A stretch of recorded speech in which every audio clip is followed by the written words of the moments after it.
Anne of Green Gables by Lucy Maud Montgomery. Chapter 23. Anne comes to grief in an affair of honor. Anne had to live through more than 2 weeks, as it happened. Almost a month having elapsed since the liniment cake episode, it was high time for her to get into fresh trouble of some sort. Little mistakes, such as absent-mindedly emptying a pan of skim milk into a basket of yarn balls in the pantry instead of into the pig's bucket, and walking clean over the edge of the log bridge into the brook while wrapped in imaginative reverie, not really being worth counting. A week after the tea at the manse, Diana Barry gave a party. "Small and select," Anne assured Marilla. "Just the girls in our class." They had a very good time, and nothing untoward happened until after tea, when they found themselves in the Barry garden, a little tired of all their games, and ripe for any enticing form of mischief which might present itself. This presently took the form of daring. Daring was the fashionable amusement among the Avonlea small fry just then. It had begun among the boys, but soon spread to the girls, and all the silly things that were done in Avonlea that summer because the doers thereof were dared to do them would fill a book by themselves. First of all, Carrie Sloane dared Ruby Gillis to climb to a certain point in the huge old willow tree before the front door, which Ruby Gillis, albeit in mortal dread of the fat green caterpillars with which said tree was infested, and with the fear of her mother before her eyes if she should tear her new muslin dress, nimbly did, to the discomfiture of the aforesaid Carrie Sloane. Then Josie Pye dared Jane Andrews to hop on her left leg around the garden, without stopping once or putting her right foot to the ground, which Jane Andrews gamely tried to do, but gave out at the third corner and had to confess herself defeated. Josie's triumph being rather more pronounced than good taste permitted, Anne Shirley dared her to walk along the top of the board fence which bounded the garden to the east. Now, to walk board fences requires more skill and steadiness of head and heel than one might suppose who has never tried it. But Josie Pye, if deficient in some qualities that make for popularity, had at least a natural and inborn gift, duly cultivated, for walking board fences. Josie walked the Barry fence with an airy unconcern, which seemed to imply that a little thing like that wasn't worth a dare. Reluctant admiration greeted her exploit, for most of the other girls could appreciate it, having suffered many things themselves in their efforts to walk fences. Josie descended from her perch, flushed with victory, and darted a defiant glance at Anne. Anne tossed her red braids. "I don't think it's such a very wonderful thing to walk a little low board fence," she said. "I knew a girl in Marysville who could walk the ridgepole of a roof." "I don't believe it," said Josie flatly. "I don't believe anybody could walk a ridgepole. You couldn't, anyhow." "Couldn't I?" cried Anne rashly. "Then I dare you to do it," said Josie defiantly. "I dare you to climb up there and walk the ridgepole of Mr. Barry's kitchen roof." Anne turned pale, but there was clearly only one thing to be done. She walked toward the house, where a ladder was leaning against the kitchen roof. All the fifth-class girls said, "Oh!" partly in excitement, partly in dismay. "Don't you do it, Anne," entreated Diana. "You'll fall off and be killed. Never mind, Josie Pye. It isn't fair to dare anybody to do anything so dangerous." "I must do it. My honor is at stake," said Anne solemnly. "I shall walk that ridgepole, Diana, or perish in the attempt. If I am killed, you are to have my pearl bead ring." Anne climbed the ladder amid breathless silence, gained the ridgepole, balanced herself uprightly on that precarious footing, and started to walk along it, dizzily conscious that she was uncomfortably high up in the world, and that walking ridgepoles was not a thing in which your imagination helped you out much. Nevertheless, she managed to take several steps before the catastrophe came. Then she swayed, lost her balance, stumbled, staggered, and fell, sliding down over the sun-baked roof and crashing off it through the tangle of Virginia creeper beneath, all before the dismayed circle below could give a simultaneous terrified shriek. If Anne had tumbled off the roof on the side up which she had ascended, Diana would probably have fallen heir to the pearl bead ring then and there. Fortunately, she fell on the other side, where the roof extended down over the porch so nearly to the ground that a fall therefrom was a much less serious thing. Nevertheless, when Diana and the other girls had rushed frantically around the house, except Ruby Gillis, who remained as if rooted to the ground and went into hysterics, they found Anne lying all white and limp among the wreck and ruin of the Virginia creeper. "Anne, are you killed?" shrieked Diana, throwing herself on her knees beside her friend. "Oh, Anne, dear Anne, speak just one word to me and tell me if you're killed." To the immense relief of all the girls, and especially of Josie Pye, who in spite of lack of imagination had been seized with horrible visions of a future branded as the girl who was the cause of Anne Shirley's early and tragic death, Anne sat dizzily up and answered uncertainly, "No, Diana, I am not killed, but I think I am rendered unconscious." "Where?" sobbed Carrie Sloane. "Oh, where, Anne?" Before Anne could answer, Mrs. Barry appeared on the scene. At sight of her, Anne tried to scramble to her feet, but sank back again with a sharp little cry of pain. "What's the matter? Where have you hurt yourself?" demanded Mrs. Barry. "My ankle," gasped Anne. "Oh, Diana, please find your father and ask him to take me home. I know I could never walk there, and I'm sure I couldn't hop so far on one foot when Jane couldn't even hop around the garden."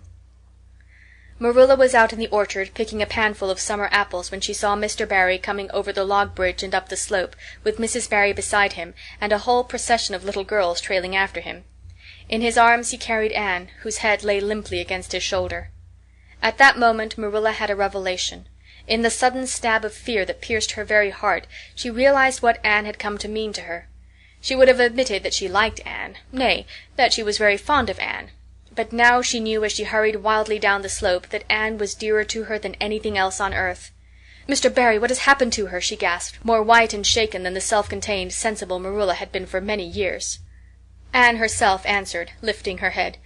"Don't be very frightened, Marilla. I was walking the ridgepole and I fell off.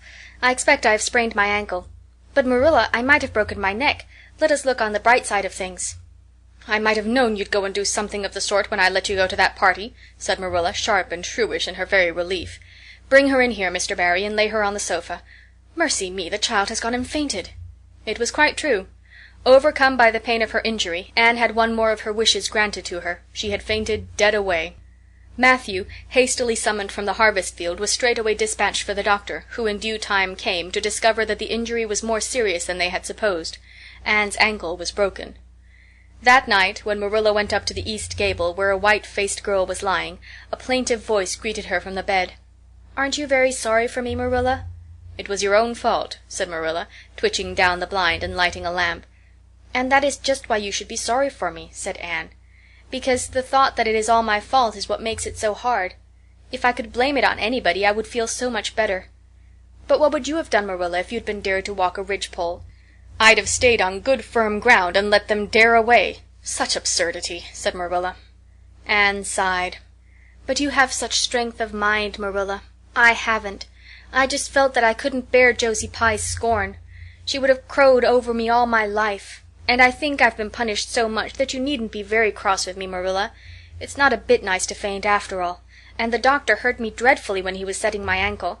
I won't be able to go around for 6 or 7 weeks, and I'll miss the new lady teacher. She won't be new any more by the time I'm able to go to school. And everybody will get ahead of me in class. Oh, I am an afflicted mortal. But I'll try to bear it all bravely if only you won't be cross with me, Marilla." "There, there, I'm not cross," said Marilla.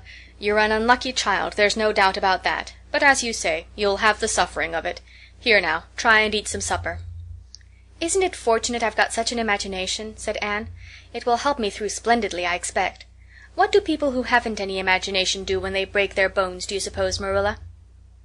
Anne had good reason to bless her imagination many a time and oft during the tedious 7 weeks that followed. But she was not solely dependent on it. She had many visitors, and not a day passed without one or more of the schoolgirls dropping in to bring her flowers and books and tell her all the happenings in the juvenile world of Avonlea. "Everyone has been so good and kind, Marilla," sighed Anne happily on the day when she could first limp across the floor. "It isn't very pleasant to be laid up, but there is a bright side to it, Marilla. You find out how many friends you have. Why, even Superintendent Bell came to see me, and he's really a very fine man. Not a kindred spirit, of course, but still, I like him, and I'm awfully sorry I ever criticized his prayers. I believe now he really does mean them, only he has got into the habit of saying them as if he didn't. He could get over it if he'd take a little trouble. I gave him a good broad hint. I told him how hard I'd tried to make my own little private prayers interesting. He told me all about the time he broke his ankle when he was a boy. It does seem so strange to think of Superintendent Bell ever being a boy. Even my imagination has its limits, for I can't imagine that. When I try to imagine him as a boy, I see him with gray whiskers and spectacles, just as he looks in Sunday school, only small. Now it's so easy to imagine Mrs. Allan as a little girl. Mrs. Allan has been to see me 14 times. Isn't that something to be proud of, Marilla, when a minister's wife has so many claims on her time? She is such a tearful person to have visit you, too. She never tells you it is your own fault, and she hopes you'll be a better girl on account of it. Mrs. Lynde always told me that when she came to see me, and she said it in a kind of way that made me feel she might hope I'd be a better girl, but didn't really believe I would. Even Josie Pye came to see me. I received her as politely as I could, because I think she was sorry she dared me to walk a ridgepole. If I had been killed, she would have had to carry a dark burden of remorse all her life. Diana has been a faithful friend. She's been over every day to cheer my lonely pillow. But oh, I shall be so glad when I can go to school, for I've heard such exciting things about the new teacher. The girls all think she is perfectly sweet. Diana says she has the loveliest fair curly hair and such fascinating eyes. She dresses beautifully, and her sleeve puffs are bigger than anybody else's in Avonlea. Every other Friday afternoon she has recitations, and everybody has to say a piece or take a part in a dialogue. Oh, it's just glorious to think of it. Josie Pye says she hates it, but that is just because Josie has so little imagination. Diana and Ruby Gillis and Jane Andrews are preparing a dialogue called A Morning Visit for next Friday, and the Friday afternoons they don't have recitations, Miss Stacy takes them all to the woods for a field day, and they study ferns and flowers and birds. And they have physical culture exercises every morning and evening. Mrs. Lynde says she never heard of such goings-on, and it all comes of having a lady teacher. But I think it must be splendid, and I believe I shall find that Miss Stacy is a kindred spirit. "There's one thing plain to be seen, Anne," said Marilla, "and that is that your fall off the Barry roof hasn't injured your tongue at all." End of chapter 23.